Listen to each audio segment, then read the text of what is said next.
नमस्कार।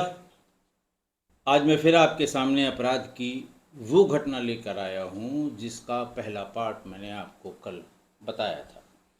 बात राजस्थान के फलोदी ज़िले की है। कल के पार्ट में मैंने बताया कि 15 दिसंबर 2023 को राजस्थान के फलोदी ज़िले के देचू कस्बे के हाईवे पर कुछ लोगों ने एक इंसानी खोपड़ी को कुत्तों से नोचते हुए देखा। उन्होंने फ़ौरन पुलिस को खबर की। पुलिस आ गई और ये देखा कि ये वाकई इंसानी खोपड़ी है जिसे कुत्ते नोच कर खा रहे हैं। एफएसएल की टीम को बुलाया गया, आसपास तलाशी हुई तो जिस जगह पर वो कुत्ते खोपड़ी को नोच रहे थे उसी के पास की एक पुलिया के नीचे तमाम अंगों के अध जले टुकड़े और कुछ कपड़े बरामद हुए। पुलिस ने ये सब इकट्ठा करके जितने अध जले टुकड़े थे इन सबको इकट्ठा करके एफएसएल के लिए भेज दिया और इस आदमी की यानी जो खोपड़ी इंसानी खोपड़ी मिली थी इसकी पहचान के लिए आसपास पूछना शुरू किया और जल्दी ही पता लग गया कि मरने वाले का नाम चुरू का रहने वाला नीतेंद्र राज है। नीतेंद्र राज के पिता ने नीतेंद्र राज की प्रेमिका ममता मीना पर शक जताया कि ये संभवतः मेरी ये बेटे की लाश ही होगी या मेरे बेटे का ही सिर है और अगर ये मेरे बेटे का सिर है तो इसकी हत्या के लिए ये ममता मीना ही जिम्मेदार है। लेकिन तब तक डीएनए सैंपलिंग नहीं हुई थी, डीएनए का मिलान नहीं हुआ था। लेकिन पूरी बात ये पता लग गई कि ममता और नीतेंद्र राज की प्रतियोगी परीक्षाओं के सिलसिले में जयपुर में मुलाकात हुई थी और इनसे बहुत नज़दीकी हो गई थी। दरअसल नीतेंद्र राज ने अपना नाम ममता को प्रवीण मीना बताया था, अपना सही नाम नहीं बताया था और दोनों ने शादी के सपने संजो रखे थे। इसी बीच में ममता को जब कुछ शक हुआ तो उसने उसका आधार कार्ड मांगा, पहचान के दूसरी चीज़ें मांगी, वो मना करता रहा। लेकिन एक दिन चोरी से उसके बैग से उसे उसका आधार कार्ड मिल गया जिसमें प्रवीण मीना का नाम नीतेंद्र राज वाल्मीकि अंकित था। ममता ने फौरन नीतेंद्र से ब्रेकअप कर लिया कि ये जो है मुझसे झूठा नाम बताकर या गलत नाम बताकर ये मुझसे ये मिला या मुझसे इसने प्रेम प्रसंग की बातें की और शादी का झांसा देता रहा। इसके कुछ दिन बाद ही ममता का सिलेक्शन ग्रेड 3 टीचर में हो गया और नीतेंद्र राज इसमें सेलेक्ट नहीं हो पाया। पोस्टिंग हो गई और एक दिन आते जाते बस में इसकी मुलाकात जयकरण मीना नाम के एक आदमी से, लड़के से हुई। उसका भी सिलेक्शन हो गया था और वो भी पोस्टेड था कहीं किसी प्राइमरी एजुकेशन सेंटर पर। फिर इन दोनों में भी नज़दीकियां हो गई। ममता ने नज़दीकी बढ़ाई और फिर शादी का प्रपोज़ल दिया। दोनों शादी के लिए राजी हो गए। लेकिन ममता ने एक दिन बातचीत में जयकरण मीना को ये बताया कि मेरी कुछ फ़ोटोग्राफ नीतेंद्र राज के पास हैं और ये भी बताया कि मेरा उससे पहले संबंध था, पहले दोनों में बहुत प्रगाढ़ और प्रेम संबंध था और मुझे लगता है कि मेरे कुछ फ़ोटोग्राफ उसके पास हैं और शादी के बाद ये फ़ोटोग्राफ उनके लिए परेशानी पैदा कर सकते हैं। उसी समय जयकरण से उसने कहा कि इसको मार देना उचित होगा क्योंकि शादी के बाद अगर वो फ़ोटोग्राफ्स उसने कहीं सोशल मीडिया पर अपलोड किए तो हमारे तुम्हारे दोनों के लिए परेशानी होगी। जयकरण ने फ़ौरन मना कर दिया कि भाई मारने वारने में मैं नहीं रह सकता, ये मेरे बस का नहीं है। इस पर ममता ने उसको धमकाया कि अगर तुम मेरे कहने पे नहीं चलोगे या उसके मारने में मेरा साथ नहीं दोगे तो मैं तुम्हें बलात्कार के केस में फंसा दूंगी, तुम्हारी नौकरी चली जाएगी। बहरहाल इस डर से और इस धमकी से जयकरण ने उसका नीतेंद्र राज को रास्ते से हटाने के उसके प्लान में उसका साथ दिया और दोनों ने साथ साथ बहुत ढेर सारी क्राइम की सीरीज़ भी देख ली और प्लान बना लिया कि उन्हें क्या करना है। 6 नवंबर 23 को ममता ने स्कूल से हाफ डे लिया और उसने अपना मोबाइल अपने रूम पर ही छोड़ दिया ताकि पुलिस जांच करे तो लोकेशन वहीं घर की दिखे। इसके बाद वो गोटन गई। मैंने कल आपको बताया था कि उसने किसी पैसेंजर का फ़ोन लेकर और नीतेंद्र राज से कहा कि तुम गोटन आ जाओ और पुरानी बातें वो जो कुछ हुई हैं उसे भूल जाओ। हम लोग नए सिरे से अपना जीवन व्यतीत करना चाहते हैं और हम चाहते हैं कि पुरानी बातों को भूलकर हम दोनों फिर एक हो जाएं। नीतेंद्र राज भी गोटन पहुंच गया उसके बुलाने पर और वहां से दोनों ट्रेन से जोधपुर रवाना हुए। ममता ने नीतेंद्र राज को अखलिया चौराहा पहुंचने को कहा, जानबूझकर कहा, क्योंकि अगर वो साथ साथ चलेंगे तो सीसीटीवी में दोनों साथ साथ जाते हुए दिखाई देंगे। अखलिया चौराहे पर उससे पहुंचने को कहा, खुद दूसरे रास्ते से गई और फिर उसको दूसरे रास्ते से बुलाया। दोनों प्राइवेट स्लीपर बस से देचू पहुंचे। बस में ममता ने नीतेंद्र राज का मोबाइल किसी बहाने से लिया कि देखें तुमने क्या क्या सेव किया है, तुम कहते रहे कि मैंने तुम्हारी फ़ोटो सब डिलीट कर रखी है, आदि आदि बातें कह के उसका फ़ोन ले लिया। थोड़ा बहुत इधर उधर देखा, फिर उसको स्विच ऑफ करके अपने बैग में रख लिया। थोड़ी देर बाद उसने पूछा कि मेरा फ़ोन कहाँ है। उसने कहा कोई नहीं, मैंने इसको बैग में रख लिया है, तुम परेशान न हो, हम लोग चलेंगे, बैठ के बात करेंगे, सब चीज़ें क्लियर हो जाएंगी, मैं तुम्हारा मोबाइल तुमको दे दूंगी। लेकिन ममता ने जानबूझकर जयकरण के उस नीतेंद्र राज के उस मोबाइल को सीट के नीचे बस में ही गिरा दिया। देचू में ममता नीतेंद्र राज को जयकरण के कमरे पर ले गई, वही जयकरण जिसका बाद में जिससे उसको इश्क हुआ और शादी का वादा किया, और फिर दोनों ने मिलके नीतेंद्र राज को रास्ते से हटाने की प्लानिंग की। ममता ने नीतेंद्र राज को चाय और खाने में कुल 50 गोलियां नींद की मिला दी। नीतेंद्र राज थोड़ी देर में बेहोश हो गया। जयकरण घर के बाहर ही टहलता रहा, वो भीतर नहीं आया। इसके बाद जब वो बेहोश हो गया और ममता ने इशारा किया तो जयकरण कमरे में आ गया। उसने पहले से ही बेहोश नीतेंद्र राज को जहर भी पिला दिया। मुंह खोला और जहर, वो जो इंसेक्ट पेस्टिसाइड होता है, उसको घोल के उसके मुंह में डाल दिया और गला घोंट कर उसकी हत्या कर दी। हत्या के बाद धारदार हथियार से उसके शव के छोटे छोटे टुकड़े कर दिए। आधी रात के बाद उन टुकड़ों को एक बोरी में भरकर मोटरसाइकिल से करीब 2 किलोमीटर दूर हाईवे के एक पुल के नीचे ले गया और उसे पेट्रोल डालकर जला दिया। अगले दिन दोनों रामसरी लौट आए और वहां से अपने अपने गांव चले गए। नीतेंद्र राज की हत्या से अनजान उसके घर वाले उसका बेसब्री से लौटने का इंतज़ार कर रहे थे।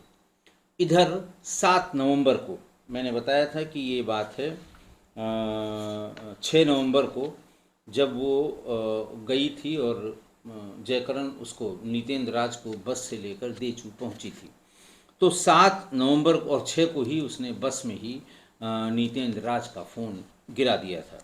7 नवंबर को जगदम्बा स्लीपर बस के कंडक्टर ने सफाई के दौरान उसे एक मोबाइल फ़ोन मिला। फ़ोन नीतेंद्र राज का था। जब उसके पिता जुगराज ने फ़ोन पर कॉल किया तो कंडक्टर ने बताया कि यह फ़ोन देचू में मिला है। जिस सीट पर फ़ोन मिला है वहाँ एक लड़का और लड़की बैठे थे। कंडक्टर ने फ़ोन पुलिस थाना देचू में जमा करवा दिया। खैर, जुगराज को ये पता लगा कि इसका देचू के पास कहीं इसका मोबाइल छूट गया है, लिहाजा वो देचू पहुंच गए और फिर 15 दिसंबर 2023 को जब नेशनल हाईवे पर एक इंसानी खोपड़ी को कुत्ते नोच रहे थे और पुलिस को सूचना मिल गई, उसके बाद पुलिया के नीचे ढेर सारे इंसानी टुकड़े अलग अलग तरह के जले हुए मिले, लेकिन बाकी और हड्डियों और कंकाल की कोई सूचना या कोई बात पुलिस को नहीं पता लगी। नीतेंद्र राज के परिजन करीब 1.5 महीने से उसके घर लौटने का इंतज़ार कर रहे थे। जब कोई सूचना नहीं मिली तो 26 दिसंबर 2023 को पुलिस थाना देचू में घरवालों ने नीतेंद्र राज की गुमशुदगी दर्ज करा दी। शक के आधार पर पुलिस ने ममता और जयकरण से पूछताछ की। दोनों ने अब अनभिज्ञता बताई। सबूत न मिलने पर पुलिस ने उन दोनों को तब छोड़ दिया था। इस बीच नीतेंद्र राज के पिता को इंसानी कंकाल मिलने के बारे में पता लग गया। उन्होंने पुलिस से डीएनए जांच कराने की गुहार लगाई। मेडिकल बोर्ड से पोस्टमार्टम हुआ। एफएसएल जांच और डीएनए मिलान के लिए नीतेंद्र राज के माता पिता के सैंपल लिए गए। रिपोर्ट में पुष्टि हुई कि यह अवशेष जो उस पुलिया के नीचे हाईवे पर मिला है वो नीतेंद्र राज का ही है। शव की पुष्टि होने के बाद नीतेंद्र राज के पिता ने ममता मीना पर हत्या का शक जताया। नीतेंद्र राज के पिता ने 29 फरवरी 2023 को गुमशुदगी लिखाई थी। 26 दिसंबर 2023 को कंकाल उसका जो खोपड़ी मिली थी वो 15 दिसंबर 2023 को, और 29 फरवरी को 2023 को ममता मीना और जयकरण मीना के खिलाफ नीतेंद्र राज के पिता ने हत्या का मुकदमा दर्ज करा दिया। पुलिस ने कॉल डिटेल, मीना के खिलाफ call detail, mobile location, audio recording, school की उपस्थिति पंजिका और सीसीटीवी फुटेज और गवाहों के बयान जुटाने शुरू कर दिए। ममता ने हर बार, मैंने जैसा आपको बताया था कि किसी न किसी राहगीर से या बस के यात्री से फ़ोन लेकर नीतेंद्र राज और जयकरण से बात की थी। ऐसे में उसके फ़ोन से पुलिस को कोई सुराग नहीं मिला। इसके अलावा 4 से 6 नवंबर को ममता ने जानबूझकर अपना मोबाइल अपने रूम पर छोड़ दिया था ताकि लोकेशन उसकी हत्या के दिन या घटना के दिन वहीं उसके रूम की मिले। ममता ने स्कूल के उपस्थिति रजिस्टर में भी हेर फेर करने की कोशिश की, लेकिन जब उसकी जांच हुई, प्रधानाचार्य से उसकी जांच कराई गई, तो उसका झूठ पकड़ा गया। इसके अलावा नीतेंद्र राज के फ़ोन में, मैंने बताया कि वो फ़ोन छोड़ दिया था, बाद में वो देचू थाने में जमा हो गया, जिसे फिर पुलिस ने लेकर उसकी जांच पड़ताल की। उसमें दोनों की सेल्फी और ममता के दस्तावेज, सर्टिफिकेट्स, जो फ़ोटो ले लेते हैं लोग किसी जगह इस्तेमाल करने के लिए, वो नीतेंद्र राज के मोबाइल में मिल गए। नीतेंद्र राज के मोबाइल में एक और बहुत बड़ी चीज़ मिल गई।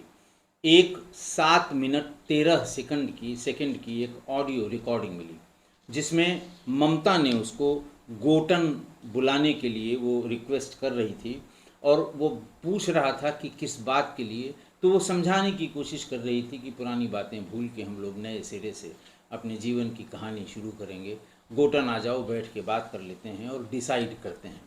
ये कॉल 7 मिनट 13 सेकंड की है। वॉइस सैंपल के लिए ममता को नोटिस दिया गया, लेकिन वकीलों का जैसे होता है, ममता ने अपना वॉइस सैंपल देने से इनकार कर दिया। कानूनन भी अगर कोई अपना सैंपल, ब्लड सैंपल या वॉइस सैंपल नहीं देना चाहता तो ज़बरदस्ती उसके वॉइस सैंपल को आप नहीं ले सकते हैं। तो जैसा मैंने बताया कि रजिस्टर में, उपस्थिति रजिस्टर में जो हेरफेर करने की कोशिश की ममता ने, उसमें पकड़ी गई। और इसी बीच में परिवार ने, नीतेंद्र राज के परिवार ने पुलिस को एक और वीडियो भेजा, पुलिस को एक और वीडियो सौंपा जो कभी नीतेंद्र राज ने अपने परिवार वालों को भेजा था।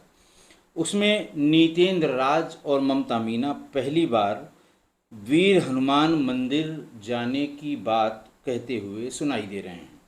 इस वीडियो में नीतेंद्र अपने साथ साड़ी और गले में मंगलसूत्र डाले हुए ममता मीना को अपनी पत्नी यानी अपनी वाइफ बता रहा है।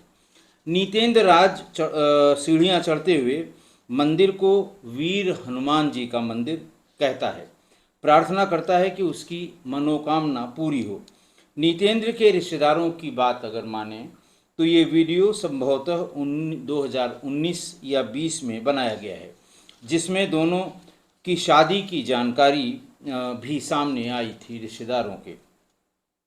दोनों चौमू स्थित प्राचीन हनुमान मंदिर जा रहे थे। उसी दौरान नीतेंद्र ने अपने मोबाइल से ये वीडियो बनाया था। जिन जिन सहयात्रियों, साथ के लोगों या रोडवेज में यात्रा करते समय जिन लोगों का मोबाइल लेके ममता ने जयकरण और नीतेंद्र राज से बात की थी, एक एक करके पुलिस ने उनके भी बयान दर्ज किए, सबसे पूछताछ की। पुलिस अधीक्षक फालोदी पूजा अवाना आप अगर देखेंगे तो सोशल मीडिया में बड़ा प्रसिद्ध नाम है। आप इनके कामों की चर्चा, आप इनके मोटिवेशनल बातें पूजा अवाना की आप फेसबुक पर खासकर बहुत ढेर सारी पोस्ट पूजा अवाना की मौजूद हैं। उन्होंने उनके निर्देशन में जांच अधिकारी एसआई दाऊद खान और बाद में इंस्पेक्टर शिवराज भाटी ने इस सभी तकनीकी बिंदुओं का गहन परीक्षण किया। ममता ने Jodhpur railway station, Dogana bus stand, Gachhipura station और ट्रेन यात्रियों के मोबाइल से जितने कॉल किए थे, इन सभी सिम और मोबाइल धारकों से पुलिस ने बातचीत की, उनके बयान लिए। 3 अप्रैल 2025 को जांच अधिकारी शिवराज सिंह भाटी ने सरकारी शिक्षिका ममता मीना को रामसरी स्कूल से और शिक्षक जयकरण मीना को देचू के निकटवर्ती सगरा स्कूल से एक साथ गिरफ्तार किया। पूछताछ में दोनों ने हत्या की बात कबूल कर ली कि दोनों ने मिलकर ये हत्या की थी। कोर्ट में उनको प्रस्तुत किया गया और दोनों को न्यायिक हिरासत में भेज दिया गया। 3 अप्रैल 2025 को इनकी गिरफ्तारी हुई, लेकिन अभी चार्जशीट सबमिट होनी बाकी थी 2 दिन पहले तक। आज की घटना देखिए, ममता मीणा ने अपनी तरफ से हर चालाकी की, जितनी चालाकी संभव है। इन लोगों ने जितने क्राइम के सीरियल्स के वीडियोस हैं वो देख देख के सारी चालाकी की कि ऐसा कोई वीडियो न मिल सके जिससे ये साबित हो कि ये लोग हत्या में शामिल थे या इन लोगों ने हत्या की थी। उसकी वानगी देखिए, क्या क्या किया और कितने शातिराना अंदाज में ममता मीना ने ये हत्या की और कराई। पहला तो सह यात्रियों से फ़ोन लेकर कभी नीतेंद्र कभी जयकरण से बातचीत की, ताकि उसके मोबाइल फ़ोन के सीडीआर में कभी भी नीतेंद्र या जयकरण से बातचीत का कोई रिकॉर्ड न मिले। पुलिस अगर पूछे भी कि किस नंबर से बात हुई है तो वो संबंधित आदमी बता देगा, साहब मुझे ध्यान नहीं आ रहा है कि हमने कभी इस तरह से बात की है, किसी और ने बात की होगी। दूसरी चालाकी की घटना के दिन अपना मोबाइल अपने घर पर छोड़ दिया ताकि घटना के दिन का उसका लोकेशन उसका घर ही मिले। तीसरी चालाकी की हत्या के लिए जब बुलाकर ले जा रही थी, यानी जब उसको गोटना के लिए बुलाया था, गोटन के लिए बुलाया था और उसे वहाँ से डेचू ले जा रही थी, तो उसका मोबाइल उसने बस में ले लिया, ये देखने के लिए कि देखें तो हमारी कितना मुझसे प्यार करते थे और कितनी फ़ोटो तुमने अब तक बचा के रखी है। लेकिन इसी बहाने उसने फ़ोन को स्विच ऑफ कर दिया कि नीतेंद्र का डेचू जाने का लोकेशन ना मिले, और फ़ोन को बस में ही गिरा दिया ताकि साथ साथ अगर जाएगा तब भी लोकेशन मिलने की संभावना थी, वहीं गिरा दिया। नीतेंद्र ने कई बार पूछा कि मेरा मोबाइल कहाँ है, उसने कहा बैग में रखा है, चल के भी जब बात करेंगे तुम अपना मोबाइल ले लेना, क्यों मोबाइल के लिए इतना परेशान हो रहे हो। अगली चालाकी की कि जयकरण के घर जाते समय, देचू में जयकरण के घर के लिए बुलाया था, उस समय अलग अलग रास्ते से दोनों जयकरण के घर गए और जयकरण को दूसरे रास्ते से नीतेंद्र को दूसरे रास्ते से भेजा और जयकरण दूसरे रास्ते से गया, ममता दूसरे रास्ते से गई ताकि दोनों एक साथ न दिखाई पड़े किसी भी सीसीटीवी में। दिमाग लगा के साक्ष्य छिपाने के पूरे इंतजाम किए, शायद वो उसमें सक्सेसफुल भी हो गई होगी। लेकिन पुलिस ने जो एविडेंस इकट्ठा किए उन पर भी ध्यान देने की ज़रूरत है कि किस तरह से चूल, गांठ से गांठ मिलाकर विवेचना की गई और ये साबित किया गया कि किसने हत्या की है। पहला कि सारे ऐसे सहयात्रियों के बयान हुए जिनसे फ़ोन लेकर ममता ने जयकरण और उससे बात की थी, नितेंद्र से। सब ने ये बताया कि एक लड़की ने उनसे फ़ोन बहाना बनाकर मांगा था। सब ने उसकी फ़ोटो देखते ही पहली बार में पहचान लिया कि हाँ, ये वही लड़की है जिसने हमसे फ़ोन लेकर बहाने से किसी से बात की थी। दूसरा, बस के भीतर फ़ोन को स्विच ऑफ करके और उसी में गिरा देना। बस कंडक्टर ने जब फ़ोन देचू थाने पर जमा किया तो उसने बताया कि जिस सीट के नीचे ये मोबाइल फ़ोन मिला है उस पर एक लड़का और एक लड़की बैठी थी। जैसे ही उसको नितेंद्र और ममता की फ़ोटो दिखाई गई, कंडक्टर ने तुरंत पहचान लिया कि हाँ, यही दो लोग थे जो उस सीट पर बैठे थे। जयकरण ने जहाँ से नींद की 50 गोलियां खरीदी थीं, उस दुकानदार ने जयकरण की फ़ोटो देखते ही पहचान लिया कि यही व्यक्ति हमसे 50 गोलियां ले गया था। दोनों अलग अलग रास्ते से गए, लिहाजा सीसीटीवी में अलग अलग कैद हुए। दोनों को जयकरण के यहाँ पहुँचना था। टाइम के कैलकुलेशन से, सीसीटीवी की टाइमिंग और उनके कैलकुलेशन से ठीक सही, मतलब सटीक कैलकुलेशन बैठी कि जिन जिन रास्तों से वो गए थे उनसे कितने समय में वो जयकरण के यहाँ पहुँचे होंगे, ये भी साबित हो गया। अगला कि ममता ने स्कूल के उपस्थिति रजिस्टर में छेड़छाड़ करके हत्या के दिन अपनी उपस्थिति वहाँ पर दर्ज करने की कोशिश की।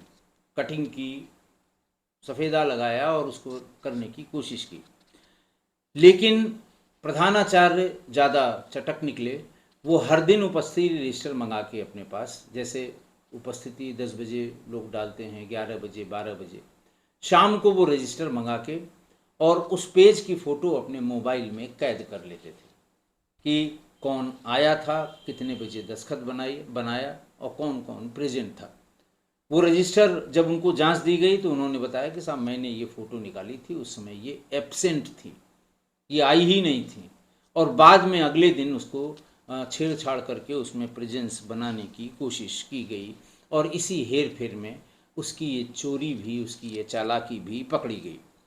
नितेंद्र राज के मोबाइल में ममता की 7 मिनट 13 सेकंड की एक ऑडियो रिकॉर्डिंग भी मिल गई, जिसमें वो गोटन आने के लिए कह रही थी नितेंद्र राज को, और नितेंद्र राज की लोकेशन गोटन में मिल भी गई। सीडीआर तब तक की तो मिल ही गई जब तक उसने मोबाइल स्विच ऑफ नहीं किया था। परिवार ने नितेंद्र और ममता की एक वीडियो भी पुलिस को दे दी, जिसमें नितेंद्र ममता को अपनी पत्नी बता रहा है और मंदिर के दर्शन को जा रहा है, ममता के मंगल सूत्र की तरफ इशारा कर रहा है।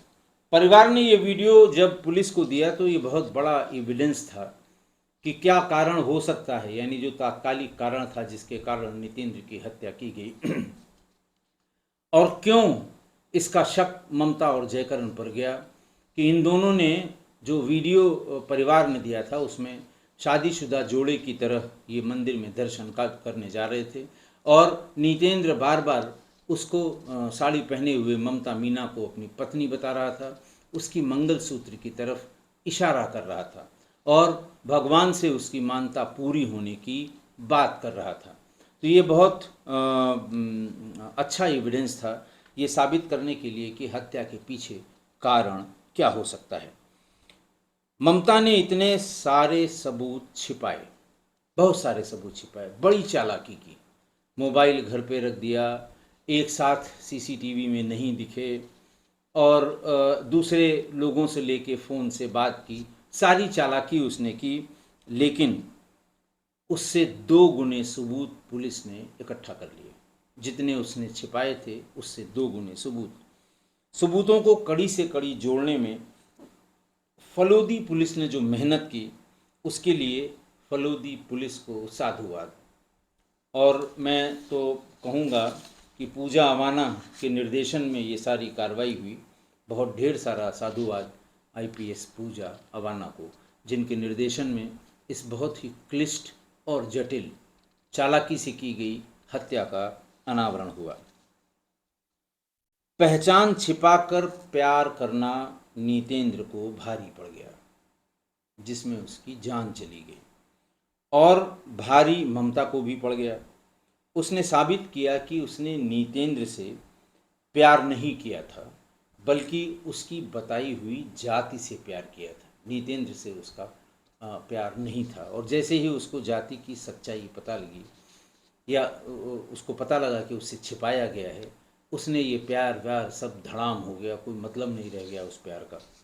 और जब दूसरी जगह शादी करने की जुगत उसने बना ली ममता ने, उसके बाद उसे लगा कि उसकी कुछ फोटोग्राफ जो नीतेंद्र के पास हैं, अगर वो सोशल मीडिया में आ गई तो उनका जीवन कठिन हो जाएगा। लिहाजा उसको अपने रास्ते से हटाने की योजना बना ली, और उसको रास्ते से हटा भी दिया। तो उसकी बताई हुई जाति से उसे प्यार था। और ये कैसा प्यार होता है इस तरह का कि जाति, जिस जाति की का था वो नीतेंद्र, उस जाति से इतर अपनी जाति का समझकर इतना प्यार किया, और जिस दिन पता लगा कि ये इस जाति का नहीं है, सारे संबंध तोड़ दिए। तो प्यार तो खैर नहीं हो सकता, और अगर है तो मेरी समझ के बाहर है। सच तो ये है कि प्यार प्यार होता है, और वो जाति देखकर कभी नहीं किया जाता। आशा है आप मेरी इस बात से सहमत होंगे। आज के लिए इतना ही। बहुत बहुत धन्यवाद।